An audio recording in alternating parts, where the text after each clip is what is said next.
ఇతర భాగ్యనగర్ ఉత్సవ్ కమిటీ సభ్యులకు, మండప నిర్వాహకులకు, పెద్దలకు అందరికీ నమస్కారం. ఈరోజు ఇక్కడ ఇప్పటికే చాలా మీటింగ్స్ జరిగాయి. ఒక మీటింగ్లో సైబరాబాద్ కమిషనర్ గారు చెప్పారు, మా ఫ్యామిలీ మెంబర్స్ కన్నా ఎక్కువ మీ పేర్లు మీ ముఖాలే గుర్తొస్తున్నాయని. అన్ని మీటింగ్స్ జరిగాయి. సో ఇది లాస్ట్ మీటింగ్ అంటే ఇంకేమైనా పెడతారు?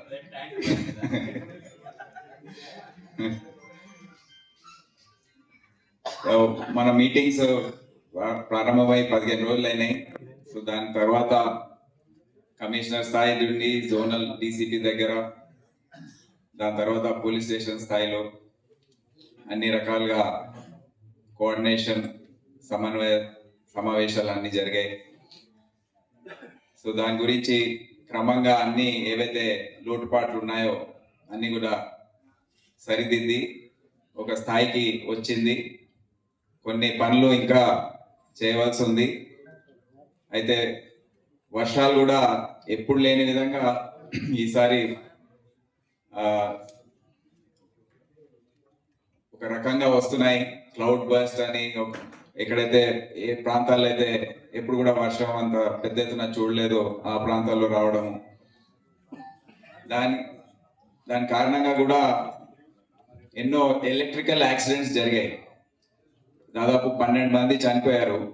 సో దాని గురించి మేము చాలా మందికి అన్ని రకాలుగా మీడియా కానివ్వండి, సోషల్ మీడియా కానివ్వండి, మీటింగ్స్లో కానివ్వండి, మండపాల దగ్గర అందరికీ చాలా అప్రమత్తం చేసి ఈ యాక్సిడెంట్స్ ఏవైతే జరుగుతున్నాయో కరెంట్ షాక్ వల్ల దాన్ని ఏ విధంగా నివారించాలో దానిపైన శ్రద్ధ వహించాము. దాని తర్వాత కొద్దిగా తగ్గుముఖం పట్టాయి. ఈ అజాగ్రత్తల వల్ల ఎటువంటి మరణాలు జరగద్దని మా తరఫున, పోలీస్ డిపార్ట్మెంట్ తరఫున చాలా పెద్ద ఎత్తున మా హైదరాబాద్ సిటీలోనే దాదాపు 20,000 మంది మేమున్నాము. అంత హోమ్ గార్డ్స్ అంతా కలుపుకొని 9,000 మంది బయట నుంచి వచ్చేసారు. కొంతమంది ఇంకా రావాల్సి ఉంది. సో అందరికి కూడా అకామిడేషన్ ఇదంతా కూడా అరేంజ్ చేయడంలో మీరందరూ కూడా చాలా సహకరించారు. మీ అందరికీ నా ధన్యవాదాలు. అదే కాకుండా ఈ ప్రత్యేకంగా ఎన్నో మండపాలు ఉన్నాయి. నేను కూడా ప్రతి జోన్ వారిగా మీటింగ్స్ ఏర్పాటు చేసుకొని అక్కడ అండర్ అధికారులతో ఎటువంటి ఇష్యూస్ జరిగాయి గత 4-5 సంవత్సరాలుగా మా నోట్స్లో ఉంటాయి. ఇవి ఫీడ్బ్యాక్ అనేది ప్రతి పండుగ తర్వాత ఫీడ్బ్యాక్ అని వస్తుంటుంది. అదంతా మేము కంపైల్ చేసి గత 4-5 సంవత్సరాల్లో ఏమేమి లోపాలు జరిగాయి, ఏమేమి కేసులు జరిగాయి, ఈసారి మనం ఏమేమి చర్యలు తీసుకోవాలనేది జోన్ వారీగా, పోలీస్ స్టేషన్ వారీగా రివ్యూ చేసుకున్నాము. చేసిన తర్వాత ఆ జోన్ ప్రాంతంలో ఎక్కడైతే ఇంటీరియర్ ఏరియాస్ ఉన్నాయో, మిక్స్డ్ లొకాలిటీస్ ఉన్నాయో, సెన్సిటివ్ ప్రాంతాల్లో మండపాలు ఏర్పాటు చేశారు. అక్కడ విజిట్ చేసి చూసుకోవడం జరిగింది. అక్కడ అందరితో మాట్లాడడం. అక్కడ ఆశ్చర్యం ఏం కలుగుతుందంటే అన్ని మతాలకు చెందిన వారు కూడా అక్కడ వచ్చి అక్కడ ఉంటున్నారు, చూసుకుంటున్నారు. చాలా మంచి పరిణామం ఇది సిటీ కోసం. అయితే మేము కూడా మా తరఫున ఇదంతా మెసేజ్ అనేది పూర్తి స్థాయిలో కాన్ఫిడెన్స్ బిల్డింగ్ మెజర్స్ లాగా ఈ ఫ్లాగ్ మార్చేసే కాకుండా మేము కూడా అధికారులు పాయింట్ బుక్స్ పెట్టి ప్రతి మండపంలో వెళ్ళి అక్కడ ఉన్న ఏర్పాట్లు ఏ విధంగా ఉన్నాయో అన్ని కూడా చూసుకుంటా ఉన్నాం. మీరు కూడా ప్రత్యక్షంగా చూస్తున్నారు అది. సో దీనివల్ల ఒక మంచి కమ్యూనికేషన్ అనేది మన మధ్య ఏర్పడింది.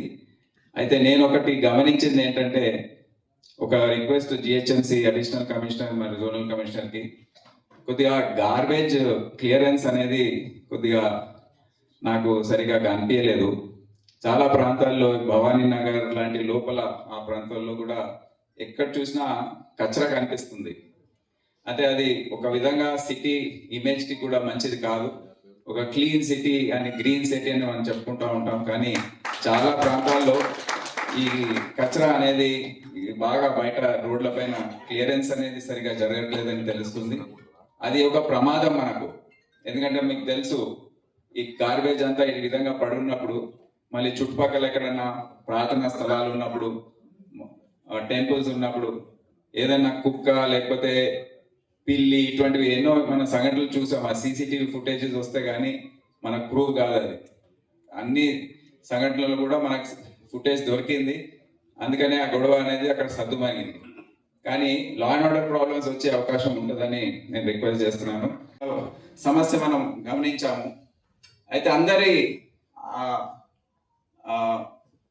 దాని గురించి వారి అభిప్రాయాలు ఏంటో తెలుసుకోవడానికి మా ఆఫీస్లో ఒక రౌండ్ టేబుల్ కాన్ఫరెన్స్ అనేది ఏర్పాటు చేసి అందరి అభిప్రాయాలు తెలియజేశారు. దాని గణేష్ ఉత్సవ్ కమిటీ సభ్యులు పెద్దలు అందరు కూడా చెప్పారు ఇది డీజే మంచిది కాదని. అయితే దాని తర్వాత మేము నోటిఫికేషన్ ఇచ్చి అది రిలీజియస్ ప్రొసెషన్స్లో అది వాడకూడదు, ఫైర్ క్రాకర్స్ వాడకూడదు అని ఒక ఆర్డర్ ఇవ్వడం జరిగింది. అన్ని పండుగల్లో కూడా పాటిస్తూ వస్తున్నాము. అయితే ఈసారి ఏం చేశారంటే డీజేస్ బ్యాన్ చేశారు కదా అని ప్యాడ్ బ్యాండ్ అని తీసుకొచ్చారు. దాని సప్పుడు ఇంకా ఎక్కువ ఉంది దానికన్నా, డీజే కన్నా. లోకల్ పబ్లిక్ కంప్లైంట్ చేస్తున్నారు బాగా, సార్ ఆ డీజేనే బెటర్ ఉండే, అట్లీస్ట్ మంచి పాటలు వినిపించేది, ఇది చాలా స్ట్రిల్ గా అది ఏదో బాగా ఎఫెక్ట్ అవుతుందని కంప్లైంట్ చేస్తున్నారు. సో నేను అందరికీ విజ్ఞప్తి చేసేది ఏంటంటే ఇది ఏదో పోటీ అనేది కాదు, ఇది ఒక హెల్త్ ప్రాబ్లం.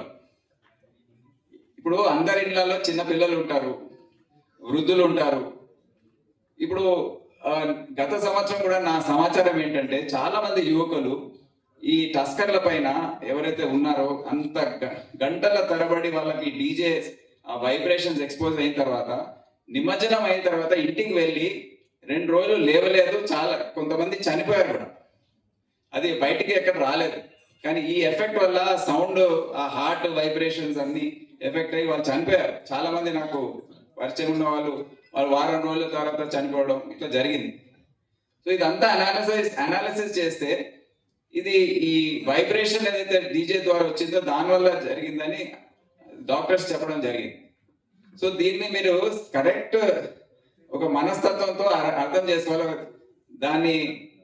దాన్ని రిలీజియస్ యాంగిల్ తీసుకురావద్దని నేను కోరుతున్నాను. ఎందుకంటే సౌండ్ అనేది అది హిందూ అయినా ఉండొచ్చు, ముస్లిం ఉండొచ్చు, సిక్ ఉండొచ్చు, క్రిస్టియన్ ఉండొచ్చు, దాంట్లో ఏమి అట్లా ఉండదు.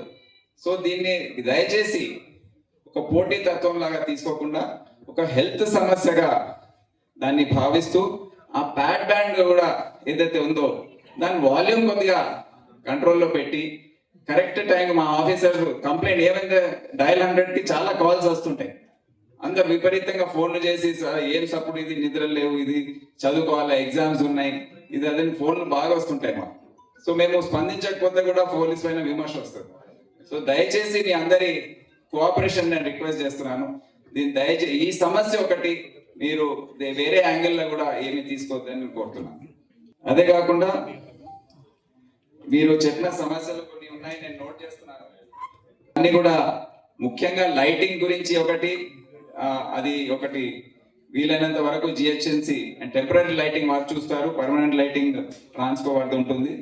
ట్రాన్స్కో వరకు ప్రతి సంవత్సరం లైటింగ్స్ అన్ని నిమజ్జన ప్రాంతాల్లో, పరిసర ప్రాంతాల్లో వాళ్ళు చేసి పెడుతుంటారు. క్రేన్స్ అన్ని కూడా జిహెచ్ఎంసి వారు అరేంజ్ చేస్తారు. అయితే మీ జనరల్ సెక్రటరీ గారు ఏదైతే ఆవేదనతో అన్ని చెప్పారో అవన్నీ కూడా మేము చూసుకుంటాము. దానికన్నా ఎక్కువ నేను చెప్పలేనని మీకు అందరికి తెలియజేస్తున్నాను. మేము చూసుకుంటాము, మీకు ఎటువంటి ఇబ్బంది లేకుండా మేము చూసుకుంటాము. దాని శోభ ఏదైతే ఉందో ఎక్కడ కూడా తగ్గకుండా అన్ని విధాలుగా మేము చర్యలు తీసుకుంటాం, మీకు హామీ ఇస్తున్నాను. అదే కాకుండా కూడా క్లియర్ చేయాలని శాంతి భద్రత చాలా అది ముఖ్యమైన అంశంగా నేను భావిస్తున్నాను. అదే కాకుండా ఈ రోడ్ రిపేర్స్ అనేది అది కొద్దిగా రోడ్స్ అన్ని బాగా పాడైపోయినాయి, గుంతలు ఉన్నాయి ఎక్కడ పడితే అక్కడ. అయితే వీలైనంత వరకు, ఎందుకంటే నిజం చెప్పాలంటే మీరు ఈ విధంగా డిమాండ్ చేస్తున్నా కానీ జిహెచ్ఎంసీలో కూడా రిసోర్సెస్ ప్రాబ్లం ఉంటుంది. సో ప్రయారిటైజ్ చేసుకొని ప్యాచ్ వర్క్ వరకు ఇవన్నీ కూడా ఏవైతే రూట్స్ ఉన్నాయో, మండపాల దగ్గర నుండి ఏవైతే మన టస్కర్స్ కానివ్వండి, ఇతర వాహనాలు, విగ్రహాలు తీసుకొని వస్తుంటాయో ఆ రూట్స్ గుర్తించి పోలీస్ డిపార్ట్మెంట్ తో సమన్వయం ఏర్పాటు చేసుకొని అక్కడ ప్యాచ్ వర్క్స్ 2-3 డేస్ లో వీలైనంత వరకు చేస్తే అన్ని విధాలుగా సజావుగా సాగే అవకాశం ఉంటుందని నేను తెలియజేస్తున్నాను. అదే కాకుండా ఎలక్ట్రికల్ వైరింగ్ ఇవన్నీ కూడా చెక్ చేసుకున్నాము. హైట్స్, ఇతర కేబుల్స్ ఏవైతే ఉన్నాయో, చెట్లు ఏవైతే ఉన్నాయో అక్కడ ప్రూనింగ్ చేయడం, బ్రాంచెస్ అన్ని ఏదైనా అడ్డం ఉంటే అది తొలగించడం, అవన్నీ కూడా చేసాము ఆల్రెడీ. ఇంకేమైనా ఉంటే కూడా వచ్చే 2 రోజుల్లో అవి కూడా పూర్తి చేస్తాం. ముఖ్యంగా మాకు సమన్వయం 2 కమిషనర్స్తో అవసరం ఉంటుంది. ఎందుకంటే చాలా మంది అక్కడ రాచకొండ, సైబరాబాద్ నుంచి ఇక్కడికి వస్తుంటారు, ఇక్కడ నుండి కొంతమంది అటువైపు వెళ్తుంటారు. అయితే హైట్ గురించి విగ్రహాల నేను ఇప్పుడు మండపాల దగ్గర వెళ్ళినప్పుడు చూస్తున్నాను, ఈసారి నిలబడి ఉన్న గణేశుని విగ్రహాలు చాలా ఎక్కువ కనిపించాయి. మళ్ళీ అది కొత్త ఏమన్నా, ఎప్పుడు కూర్చొని ఉండేవాడు విఘ్నేశ్వరుడు, ఇప్పుడు నిలబడి ఉన్నాడు ఈసారి ఎందుకో. మళ్ళీ మీరు అట్లా ఆర్డర్ చేసుకున్నారా లేకపోతే తయారు చేసి పెట్టారా? జల్పల్లిలో తయారవుతున్నాయని తెలిసింది ఎక్కువ శాతం. సో హైట్ పెరిగినట్టు కనిపిస్తుంది గత సంవత్సరం కన్నా. సో ఏమవుతుంది అంటే దీని పరిణామం ఉంటుంది. ఒకటి, ఏదైతే మీరు సాఫీగా వెళ్ళిపోయారో అక్కడక్కడ ఏదో over bridge, railway under bridge, లేకపోతే ఏదన్నా వేరే ఏదైనా అడ్డం వస్తుంది. సో మేము అతి జాగ్రత్తగా ఇప్పుడు 2 కమిషనరేట్స్ లో 2 కమిషనరేట్స్ లో ఉన్న అధికారులతో పూర్తి స్థాయిలో ఒక్కొక్క ఐడల్ హైట్ చెప్పండి, మా ఎంట్రీ దగ్గరనే మేము పెద్ద కర్ర పెట్టుకొని చెక్ చేయబోతున్నాం. మీరు దయచేసి కోఆపరేట్ చేయాలి, మీ మంచి కోసమే. లేకపోతే మీరు ఎక్కడైనా ఇరుక్కుంటే మాకు మళ్ళీ ట్రాఫిక్ జామ్ అవుతుంది, ఆలస్యం అవుతుంది, మిమ్మల్ని అంతా తిప్పి మళ్ళీ వేరే రూట్లో పంపించాల్సి వస్తుంది. సో అందుకే మీరు కూడా కోఆపరేట్ చేయాలని కోరుతున్నాను. నేను ఇప్పుడే చాలా సార్లు చూసాను, ఇది 13వసారి నా గణేష్ బందోబస్తు, 4వసారి సిపిగా. సో నేను ఒక ఎక్స్పీరియన్స్ తో చెప్తున్నాను, ఇబ్బంది మీకే కలుగుతుంది. 40 గంటలు ఉండవలసి వస్తుంది మీ వాహనాల పైన. వీళ్ళు బయలుదేరిన తర్వాత నేను చాలా మందిని చూశాను, ఆ టస్కర్ పైన పడుకుంటారు, లేస్తారు, మళ్ళీ తింటారు, మళ్ళీ పడుకుంటారు. సో ఈ బాధలు అవసరమా?